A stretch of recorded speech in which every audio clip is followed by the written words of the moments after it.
Green on third down, back in the end zone. McAlister made the catch, and they say he got the foot in.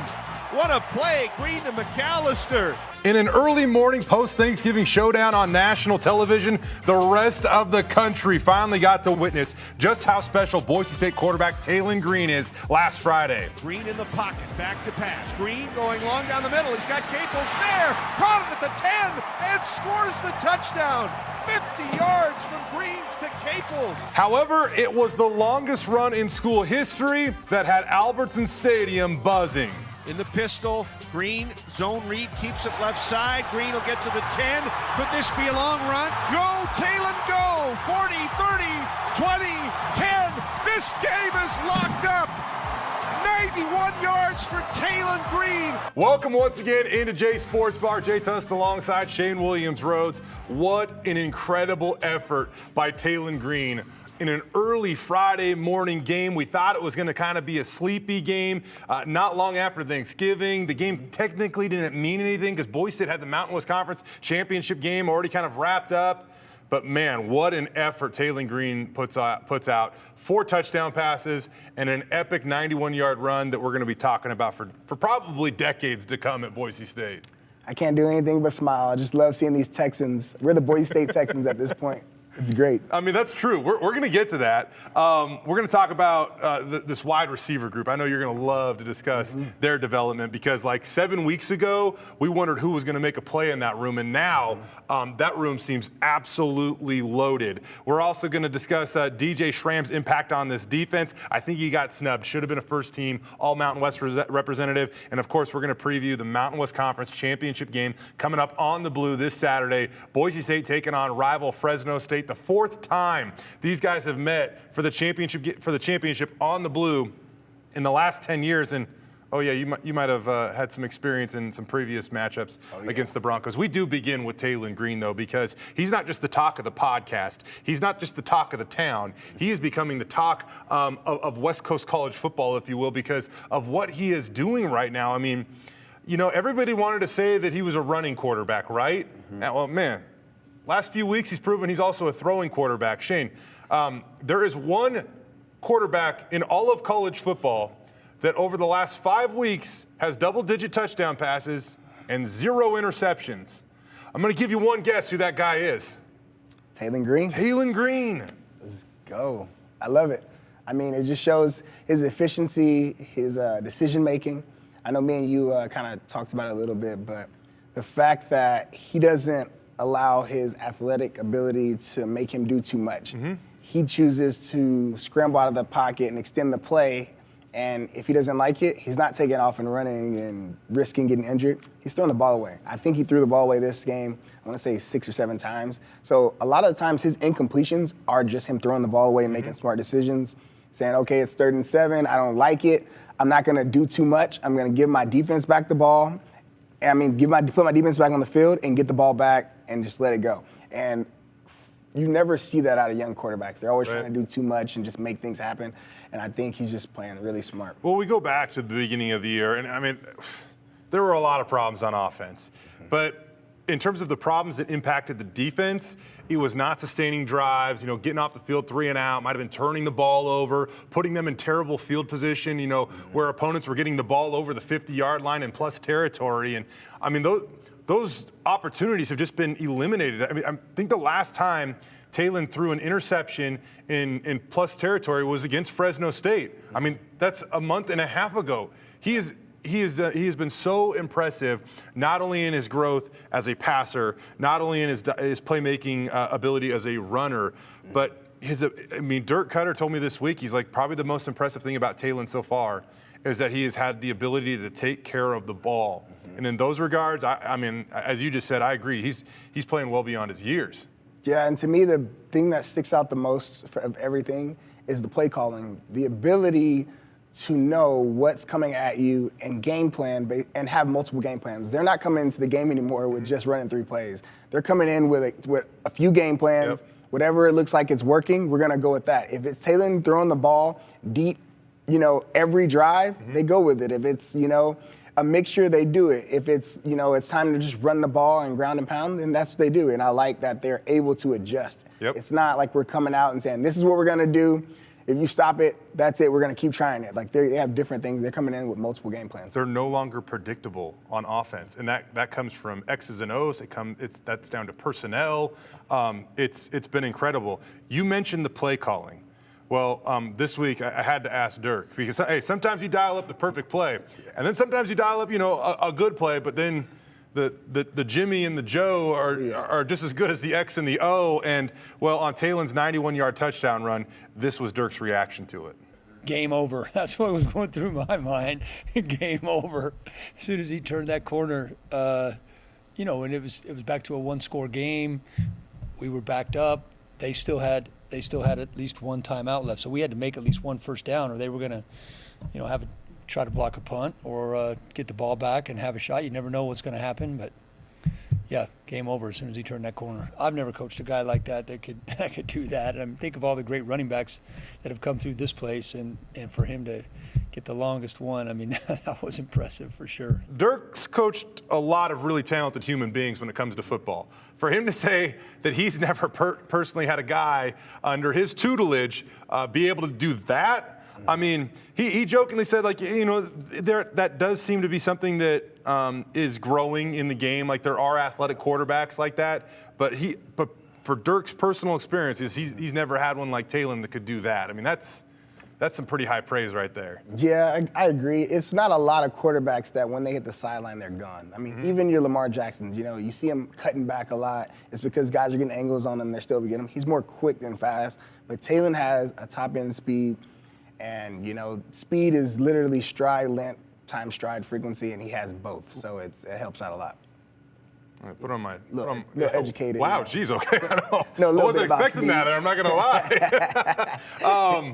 You are a speed coach, though, too. For Taylen, Dirk was mentioning that, we can all see his ability to attack vertically has been something that has really progressed. I mean, he had two of his 4 touchdown throws. One was a 50-yarder to Latrell Caples. The other was a 25-yarder to Eric McAlister. He also had a 42-yard catch and run over to Billy Bones on the left sideline. The way that Dirk phrased this is that he would rather have a guy that looks deep and then works his way back because it's hard. I can't remember his exact phrase, but it's hard to get a quarterback out of captain check-down mode, right? Oh, yeah. Okay, so that's certainly something cool to see out of a young quarterback, that he has confidence to look downfield and come back. That being said, that is one area I just look to Dirk Cutter for wisdom because he's so good at what he does. I mean, obviously. But he's like, that's one area that, he does want Taylen to maybe grow in, is that if it's not there, you can come back and you can check down. It's just hard to be critical, though, of the game tape this kid's putting together, because he's been so consistent. He's been so explosive. He's been so dynamic. He saved Boise State's season. I mean, he did. I mean, I know that Dirk Cutter had a huge role in that too, or whatnot, but Taylen saved Boise State's season, and I think you could argue he might have saved the freaking future too. For sure. I mean, everyone looking at this team now can see that for the next 3 years, we will be on top of the Mountain West. I know next year it'll be a little different dynamic with the team. I think our offense will assume the responsibility that our defense has this year as being like the backbone of the team. I feel like Taylen and all these young guys on offense will be our backbone, and then it'll be our defense's chance to rebuild. And, even with that being said, I mean, I keep seeing young guys come in on defense every week. And guys who I haven't seen all year are making plays, and I mean, they're flying around. And so it makes me feel good about what we have coming up in the pipeline. I want to go on to the wide receiver room in just a second here. But before we move on, this week I also had the chance to ask Andy what he thinks of Taylen's development. Now, a week ago, posed the same question to Dirk Cutter, and Dirk said, hey, I have really high expectations. Taylen has exceeded those expectations. Not necessarily the case for Andy Avalos, who had a feeling this was coming. His development has not surprised me. A couple months ago, there was a serious feeling in my stomach that, about him and who he is and his ability, and number one, who he is as a person. And obviously, our staff and our team felt the same way. Again, we just spoke on it in terms of his development. A lot of that comes down to him staying focused on the things that he needs to. There's a lot of external things that really a guy in his place, he doesn't, and he knows that, and he's done a good job with it. He'll need to continue to make sure that he keeps the external and focus in on what he controls every single day. And because he's done a good job of that, he's done a good job in school. We were just talking about academics on Saturday and, you know, where he's at there and how he's going to finish strong in school too. But, you know, as much as it's being a coach and developing a guy on the field, it's also helping them as young men, you know, walk the path that they need to walk and make sure that, you know, as different things try to pull us off that path, we stay where we need to be in our own space. And I think whether it's him or anybody else, as long as we do those things, we'll continue to grow and thrive. I think that's the cool thing about this whole story, Shane, is that you're not only excited for the now, you're excited for the future. And good quarterbacks. I mean, we could compare this to the previous gunslinger that was under center. But I just think even in general, good quarterbacks make people around them better. Mm-hmm. A month and a half ago, 8 weeks ago, whenever it was, September 25th, when the wheels were put in motion on a significant change with this football team. The offensive coordinator was fired. Hank Bachmeier entered the transfer portal. We were really questioning this wide receiver room. Mm-hmm. We're questioning everything, offensive line, everything, focusing on the wide receiver room. That room seemed to lack talent and playmaking ability, again, 8-ish weeks ago. Mm-hmm. And now you look at that group and how quickly they have developed, whether it be Dirk Cutter, Andy Avalos, Matt Miller, they all probably deserve some type of credit. Yep. That room seems loaded right now, especially as they move into the future where you could potentially also bring back Steph Cobbs and Billy Bones next year. Steph already said he is coming back. Billy's still making a decision. But when you add Eric McAlister and Latrell Caples, I mean, really the only person we absolutely know that they are losing is Davis Cutter, who will move on and graduate. This was his COVID year. He's already graduated. He's just moving on. And they got some freshmen, some red shirts that they're really excited about. So when you look at that group, man, like, what goes through your mind? It's like you said, the change of, like Taylen making himself, you know, making the guys around him better. Obviously, that played a role with his ability to kind of change up things and change the pace. But I think the biggest thing that stood out to me was all these younger guys and guys who weren't guys who we were thinking about at the beginning of the season. Mm-hmm. And I think that kind of comes in from Taylen being a guy that ran with the 2s for a while and the 3s for a while. So you see guys like McAlister coming out of nowhere. Mm-hmm. Well, for Taylen, McAlister has always been his guy because when he's running with the 2s and the 3s, McAlister's in. That's who he's used to throwing the ball to. They're comfortable. They're in sync. So now this kid is getting thrown on the field to play with Taylen, who he's always been playing with probably the whole fall camp because he wasn't going with the 1s. We knew Hank was the starter. So we were rolling with Hank, and this guy was getting all these reps with Taylen. So you can see that they have an interesting dynamic, and I'm sure they bond a little bit more off the field because kind of coming from the same area, you know. And then we're running together every day in practice. And so you can kind of see that come on the field. You can see that, yes, Steph Cobbs and Caples are guys who've played more and have more experience, but he has more experience with Taylen. Yeah. And you can see that coming in attack. I mean, as a guy that probably never really ran with the 2s at Boise State, 233 career catches, second all time at Boise State. Clearly, you're drawing from some type of experience there, and you're right. I mean, like we were asking Dirk Cutter about this week, and more or less in a much softer way of asking this question, but more or less being like, I mean, what took so long? Like why didn't this happen earlier with Taylen taking over? Because I just don't think there's even the kindest person broaching the subject could admit that Taylen's better. He was the better option coming into the season, right? But you know that's basically what Dirk said in the sense that sometimes you just have to wait for opportunity to align. Yeah. In the preseason, in a week's practice, there are only so many reps and snaps and all that stuff to go around, right? Mm-hmm. And so if you have a starter, then whatever's left over, maybe it doesn't give a guy like Taylen Green the chance to truly reveal what he is capable of. Yeah. And heck, I think you could even argue that in the first couple of games after Taylen took over. I mean, look how unbelievably different this offense is from the San Diego State game when he first started until right now. I mean, I literally thought after that San Diego State game, this team's going to run the ball 50 times a game. Yeah, it comes back to that play calling that we were talking about. Yeah. They're coming in with multiple game plans and all of this. You can see Dirk's experience coming into play for sure. I mean, if it would have been our last OC, it kind of would have just been like, if we go in and it doesn't work, we're just gonna keep hitting our head our head against this wall until it finally goes through the wall. But you see, we came into Nevada and we threw the ball like no other in the snow. So it's like it's not predictable. We're definitely, you can see us evolving, and I think it just makes the next job for this next OC we get much harder. Oh my gosh, right? I mean, the easy part is that he's going to have a little bit of experience with Taylen Green, and he gets Taylen Green to work with. But to do what Dirk Cutter has done, the goal was to put guys in position to succeed and utilize their skill sets.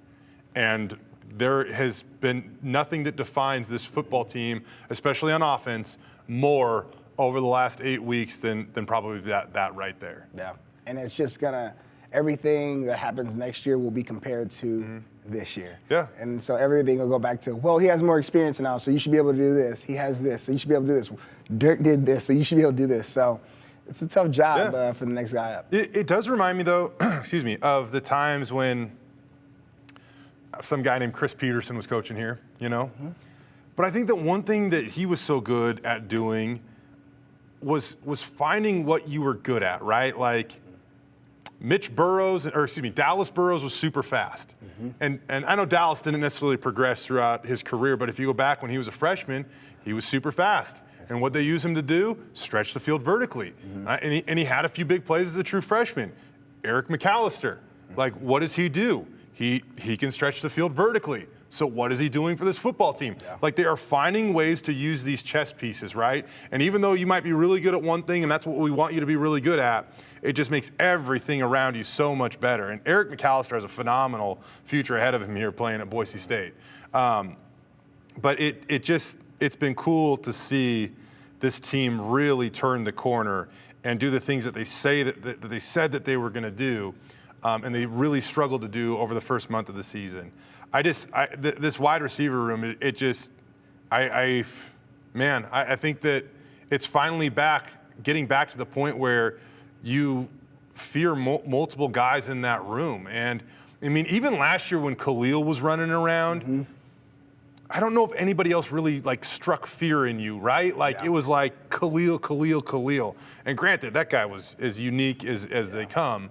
But if you do go back a few years prior to that, like Sean Motzer and A.J. Richardson's senior year, I mean, they were both essentially put up very similar stats. You had to worry about both of them. Cedric Wilson was dancing around at some point in time in that tenure as well. Like Thomas Spurbeck was involved in that point in time. Now you just kind of look in that room and you're like, oh God, I kind of got to worry about Latrell and Eric McAlister is pretty much faster than everybody on the field. And I mean, it's just like it just makes it so much more unpredictable, so much more dynamic, and so much more fun to watch. For sure. He's basically doesn't have a go-to guy. So he has about 3 or 4 guys. You don't know who's going to get the ball because if you look at stats-wise, they're all around, that same area. One might have more catches, but the other has more yards. It's no one who's just going to say, okay, we're going to lock down this guy and then let the other ones beat us. It's like this week it was McAlister, but last week it was someone else, and it switches. So it's good as an offense because once again, you're not predictable. You don't know who's going to kind of get you this week. Yep. You've been saying this for weeks, though, that if there is a guy that could kind of emerge as a little bit of a leader in that room, and well, probably statistically, but just mentality overall, everything, I think it's going to be Latrell Caples. And he had one of his best collegiate games this past weekend, 4 catches, 78 yards, a 50-yard touchdown. This week, I asked Coach Cutter what makes Latrell Caples kind of special in his mind, and it turns out they kind of mirror each other in terms of their approach. Take a listen. One of the things I really admire about Latrell is he's kind of a quiet kid, and he was one of the kids that I had a harder time getting to know early when I was watching. But now that I do know him better, he is a really honest kid, and he'll call it like he sees it, and even if it's his fault. I appreciate that about him a lot. And as far as the real confidence, fake confidence, again, that's another thing Andy stresses, and I can't think of one guy off the top of my head that sits in these seats that has fake confidence. So when we were talking with Latrell after the game, it's not often that you guys over there at Boise State kind of like give us something that's juicy or good. And heck, this might not even be juicy or good, but like when you give us nothing, I'll take this. You know, Latrell in a nutshell said, yeah, we knew that Utah State wasn't going to be able to communicate what we were doing on offense, and we were just going to hit them over the top all day. And on you go back and you look at his 50-yard touchdown reception, he motions in. Utah State's cornerback blocks the other cornerback because they don't communicate. And it was just like, you could tell at the snap, oh boy, Yep. That's going to be a problem. Yeah, we're hitting the nail on the head every time. It's dirt. It's the film study. It's the game plan. I feel like we didn't run the ball as well as we'd like to. Probably not. But I mean, Utah State also clearly came out in that game and said, we're not going to let you run the ball. Yep. We're going to put 8 in the box and make your wide receivers who were unknowns but now becoming household names beat us, and they beat them all day. And I think that's the same thing that Fresno's going to do. If I'm Fresno, I stop the run, and I basically say, I want this young quarterback to outthrow me. That's just what you have to do. It's like football 1-on-1. The number one thing to do against an offense is always have to stop the run. And especially when it's the team who runs the ball as well as we do, you have to do it. And so I'm assuming they're going to figure out who's that weak link in that back end, and they're going to attack them, whether it be just straight out of the gate or motioning guys across to kind of get those guys to adjust and get a little confused on the defense and have to communicate, but it's coming. How cool is it that you look at the core of the future for Boise State? Ashton Jeanty, true freshman running back. Obviously, you have Taylen Green, that's a redshirt freshman. Latrell Caples is a sophomore. Eric McAlister is a redshirt freshman. And all these guys hail from the great state of Texas. Yes, they do. Just like Shane Williams-Rhodes. I love it.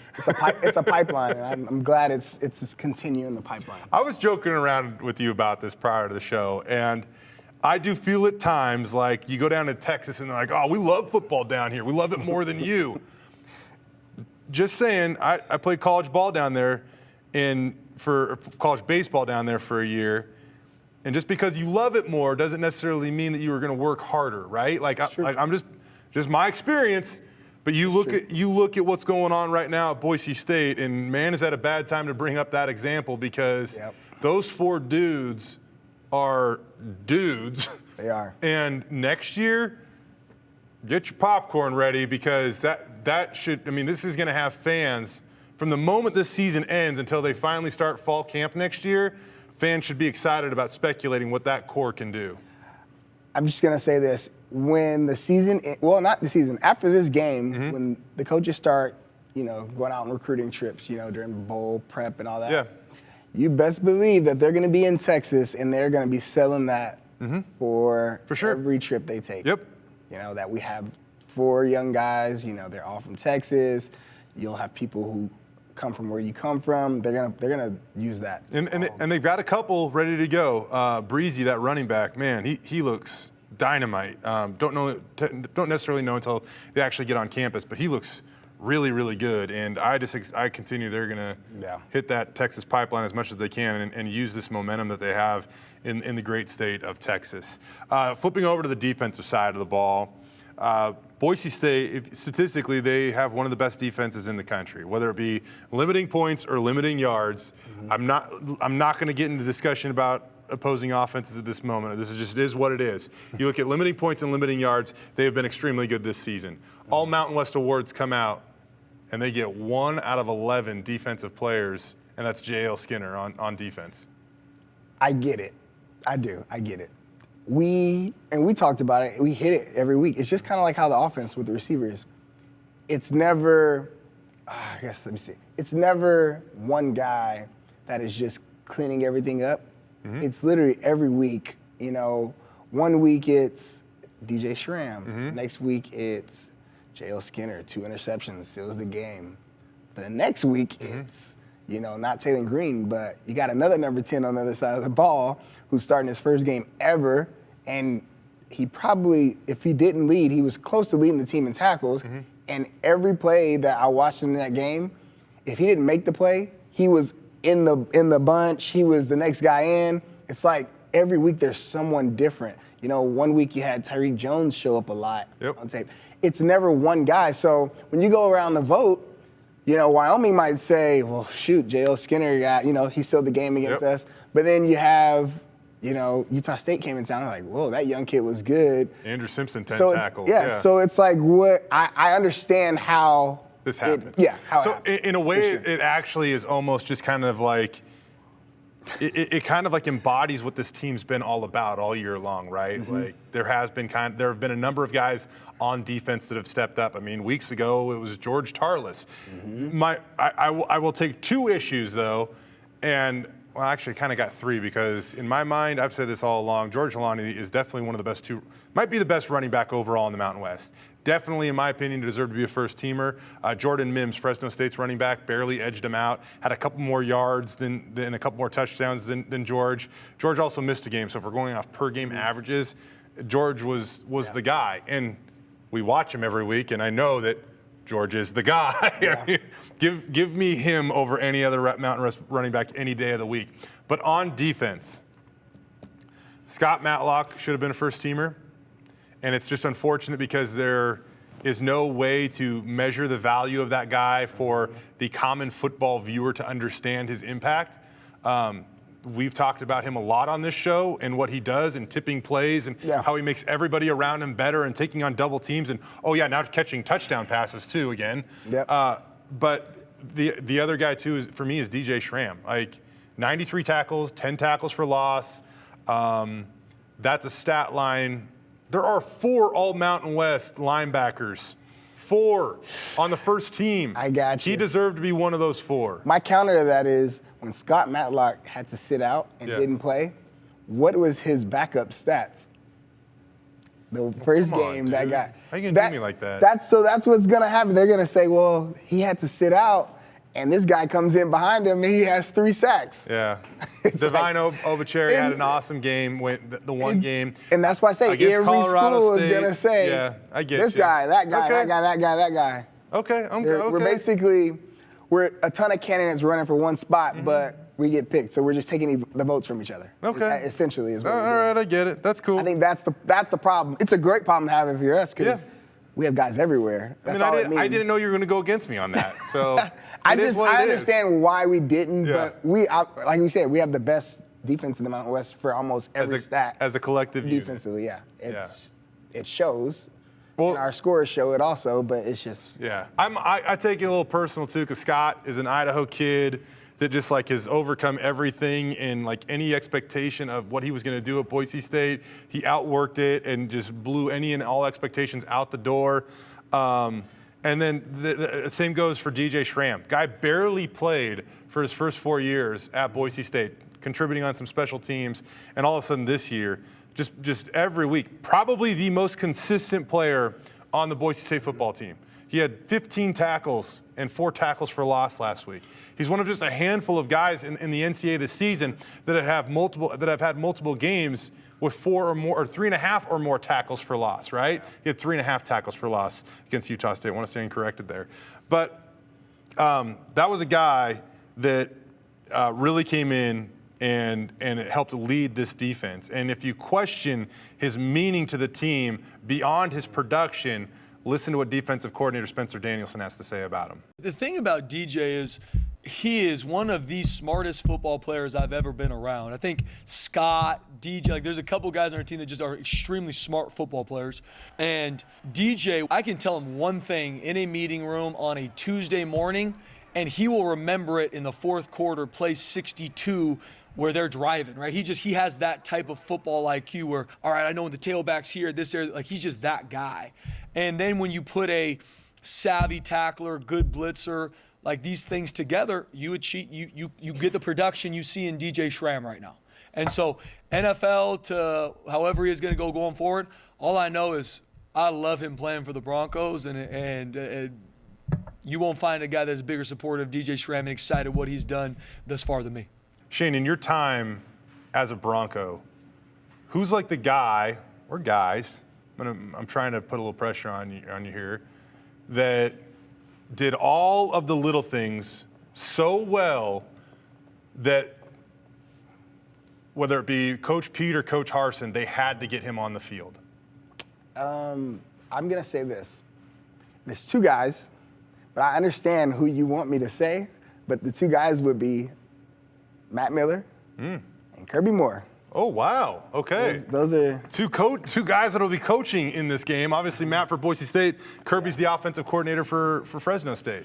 Yeah, Kirby Moore probably, it's tough between him and Matt, but I'd say Kirby's probably the smartest guy I've ever played with. The only difference between Kirby and Matt is Kirby was a guy, really soft-spoken, pretty quiet.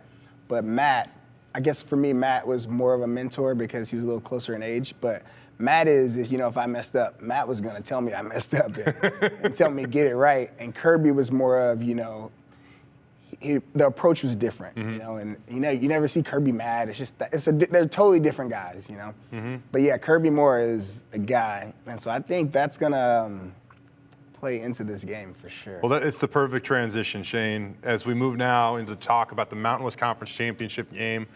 I said this earlier, but Boise State and Fresno State meeting on the blue with the title on the line for the fourth time in 10 years. That should show you right there. I mean, who is the power team in each of these conferences, right? Like more often, 40% of the time, these two teams have collided for the Mountain West Championship since they've had the championship game.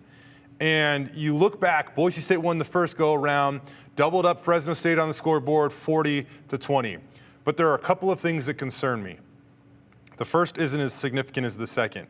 You go back and you look at the Fresno State game, and again, I know that Boise State ended up doubling up the Bulldogs on the scoreboard.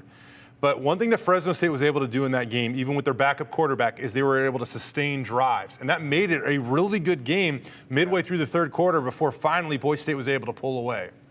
Now, the second thing that concerns me is the biggest thing, and that is the return of Jake Haener. He did not play in the first game. He is back now. Fresno State has not lost since they played Boise State. Jake Haener has played in a majority of those games, and he looks like a guy that is on an absolute mission right now at Fresno State. Yeah, I'm going to say I'm probably going to bet the over on that game. He's a guy, and he's one of those guys that he's so good that it seemed like to me he entered the transfer portal to follow his coach to Washington. But probably made a good choice there. I also understand why he got himself out of there, because if you look at Washington right now, they're number one in the country in passing the ball. Yeah. Because they have a great quarterback.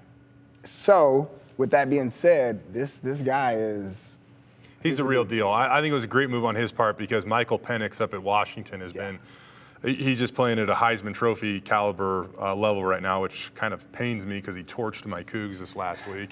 It wasn't even fun. I'm not going to lie. Stopped being fun to watch the game. But Jake is he's the best quarterback in the Mountain West Conference, at least this year. Taylen's going to take that reins before long. But he's the best quarterback. And if you are the Mountain West, and considering this game is on national television, you could not be more stoked for a potential matchup in your championship game than not just Boise State and Fresno State, but for Taylen Green and Jake Haener. And now this is an opportunity. We know Jake Haener can win a shootout.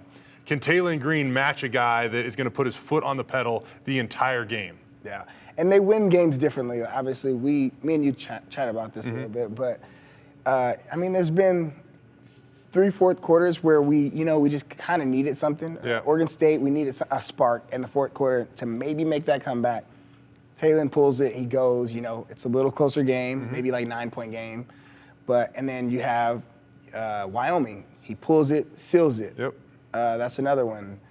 You actually bring up the Oregon State game, and when that happened, I know that you look at the final score of that thing, and it was 34-17, but there was a point in time where Boise State scored. They were trying to get that stop on the 40, and Coletto, that all-purpose weapon that they have, broke one to the house, and that kind of ended the game there. But you bring up Wyoming, makes a nice play at the end of that game. It seemed like he was so close to that breakthrough at BYU. We just had we had to wait a couple weeks for it to see it happen, but we definitely saw it against Utah State. Yeah. And so now you're kind of seeing Taylen's ability to maybe handle the pressure and close out these big games. And he's going to have to do that against the Bulldogs. For sure. And believe it or not, I was sitting at home watching the game, and I actually said, I kind of want Utah State to score here.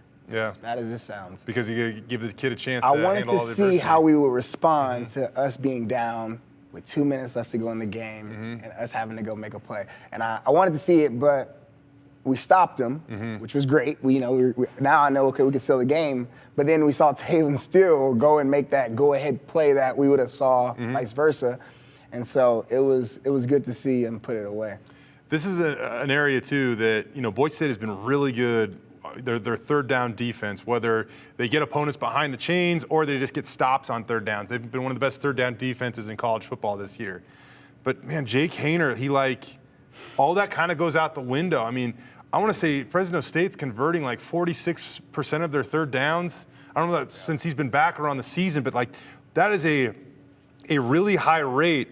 And even if Boise State, if they go on, they win this game, there are going to be a number of these moments where fans, it's 3rd and 11 or whatever, and it's like Jake Haener does Jake Haener, and it's like, man, I got to try to reload and get another stop, It's going to happen. I think defensively, we got to send pressure. We have to. We cannot let him sit in numbers, or is it just about the front? Can you get home with 4, or do you have to send numbers? I say we send one more than they can block, and at this point, when you do that, your corners should know, football intelligence, FBI, we talk about it.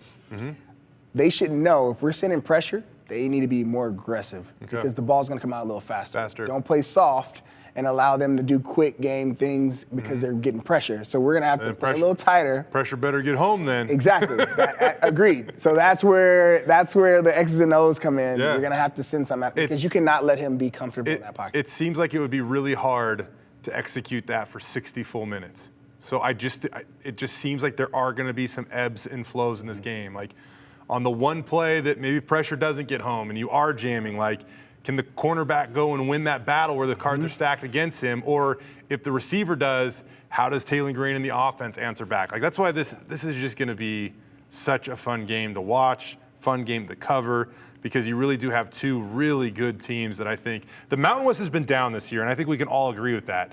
But way back in, when the temperature was 100 degrees and actually above that, when we were all huddled down there in Las Vegas at Mountain West Media Days, everybody said, "Is Boise State and Fresno State in the Mountain West Conference Championship game?" Yeah. And here we are, and the temperature can't even get the, freezing and or above freezing, and this is where we're at. This is what we expected. So as we look to wrap up here, Shane, how do you think this one plays out? Over under 54 and a half. That's low. That's low. Boise State by 3, which that also suggests they say home field's worth about 3. Even. If this is a neutral, you can't ask for a better championship matchup. I'm telling you right now, the lock of the weekend, you heard it here first, is Boise State over. Okay. Boise State over. It's a lock. Whether it comes from Fresno scoring more or us scoring more, it will happen. But that is a Hopefully lock. not Fresno scoring more, but yeah. But 3 points. This game could be decided by 3 or 4. Yeah. Hopefully it's 4, so someone has to go down and score a touchdown. I'll take Boise State cover the spread. Well, Boise State by 4. I will say, if it comes down to 3 or comes down to that type of game, I also give Boise State the edge because Jonah Dalmas. He's a better kicker than what Fresno State has. He's more efficient. He's better from distance. Might come down to that. Over Boise State plus 3. There it is. There it is. You gonna go? How are you gonna consume this Titanic championship matchup? Oh man, I mean, they got to fill the stadium from nothing. Season tickets, none of that counts. I don't think you're gonna have a hard time after how the season's been and how we responded last week. Yeah, I think that will help for sure. Well, we'll see if they can get it done. It's been a blast, Shane, as always. We'll have to see if we can get you back in here for a little pre-bowl. Gotta get a bowl matchup. Right? Sure. We'll know. Hey, if Boise State wins on Saturday, we know that they're going to the LA Bowl, which was the old Las Vegas Bowl. They're going to play a Pac-12 team. If Fresno State loses, it gets a little more murky. Just not play Washington, please. Well, I don't think you have to play Washington. It might be Washington State, which is I like this that. year's team. Hey, come on now. Jeez, I like man. that much better. Shane, as always, we appreciate it, brother. No problem. All right, that'll do it for this edition of Jay Sports Bar, serving the Idaho sports community.